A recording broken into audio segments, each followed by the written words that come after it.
किसी ने एक बहुत सुंदर बात पूछी कि गुरुदेव,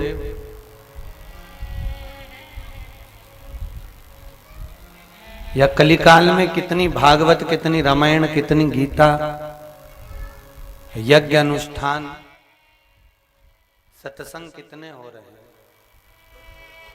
पहले तो इतने होते ही नहीं थे। हमने कहा भाई ये भी राम नाम की दुकान है।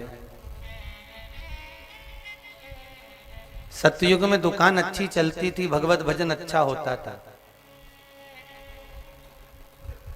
और तुरंत परमात्मा मिल भी जाता था। मिलता था कि नहीं मिलता? सतयुग में जितना भजन तुरंत किया और परमात्मा सम्मुख आ गए, यज्ञ किया, अनुष्ठान किया, दान करा, पुण्य करा, भगवत नाम का जाप किया और परमात्मा का साक्षीकरण हो गया। ये राम नाम की दुकान, ये स्मरण की दुकान है, परमात्मा के भजन की दुकान। सतयुग में भी थी,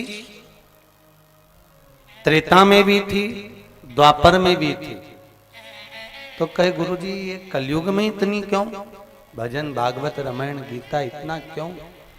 उसका केवल कारण इतना है कि त्रेता में तो राम नाम का माल खूब बिक जाता था, द्वापर में, सतयुग में भी खूब चले जाता था, पर देखा कि या संसार में कलिकाल में अगर इस माल को बेचना है तो सेल लगाना पड़ेगी। इसलिए भगवत नाम की सेल लगाई गई है कि जहां भी जाओ कहीं ना कहीं भगवत नाम का कीर्तन मिल ही जाए, राम नाम कीर्तन मिल ही जाए,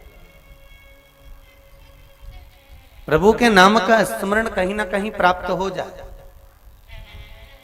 जैसे कि स्पीड ब्रेकर को देखकर गाड़ी को स्लो कर लिया जाता है कि स्पीड ब्रेकर आया है, थोड़ा गति अवरोधक आया है, गाड़ी को थोड़ा धीमा कर लिया जाए, स्लो कर लिया जाए। उसी तरह जितने भी कलिकाल में गांव-गांव में, नगर-नगर, शहर-शहर में भागवत, रामायण, गीता, भजन, स्मरण, कीर्तन, मंदिर, देवालय, तीर्थ जितने भी होते चले जा रहे हैं, ये केवल एक स्पीड ब्रेकर के लिए हैं कि हमारी गाड़ी जो काम, लोभ, विषय, वासना, अहंकार और तृष्णा में बहुत तेज दौड़ रही है, उस गाड़ी को थोड़ा सा स्लो कर लिया जाए, थोड़ा सा कम कर लिया।